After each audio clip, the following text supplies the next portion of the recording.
fun clips. Today we are going to show you some of our trip to Nepal in 2020. You've heard us mention Nepal a couple of times probably by now.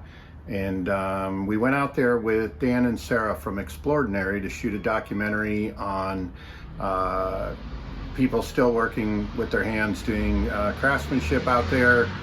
We got some really cool footage of some sign painters that you'll see, some wood carvers, potters, all sorts of neat stuff. And towards the end, you'll see when we actually got stuck over there and how we got out. So let's take a look at Nepal.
And you would naturally, as you began on this adventure of dreams, you would fulfill all your wishes.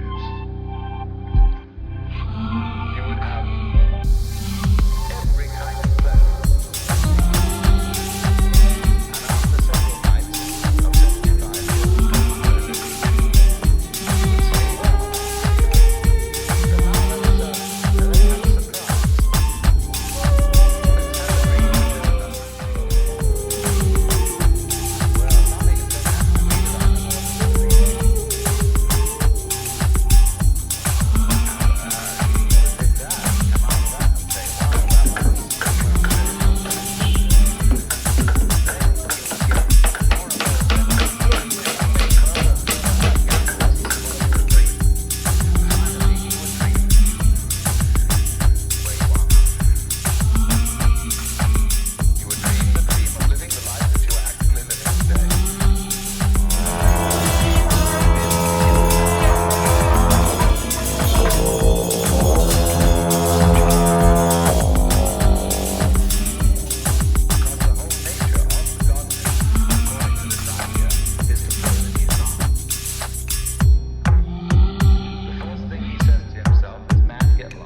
5 a.m. and late last night we got confirmation that we were approved to have 2 seats on the only embassy flight out from Nepal. So we are trying to get everything put together and get down to the airport so that we can get back home. Hey Sean, here's my question for a sign painter. Do you feel that social media companies like Facebook, Twitter, YouTube, so on and so forth, stifle the creativity of individuals like yourself? And if so, do you also feel like that has an effect on art in general, and more specifically, sign painting? Thanks so much. Look forward to your answer. Thanks for the question, Josh. That's actually a really interesting question. I have a lot of opinions on social media and how it affects people coming into the craft of sign painting, but specifically stifling creativity. I had to think about that for a while. I would say yes. And the reason I would say that, and my feeling on that, is that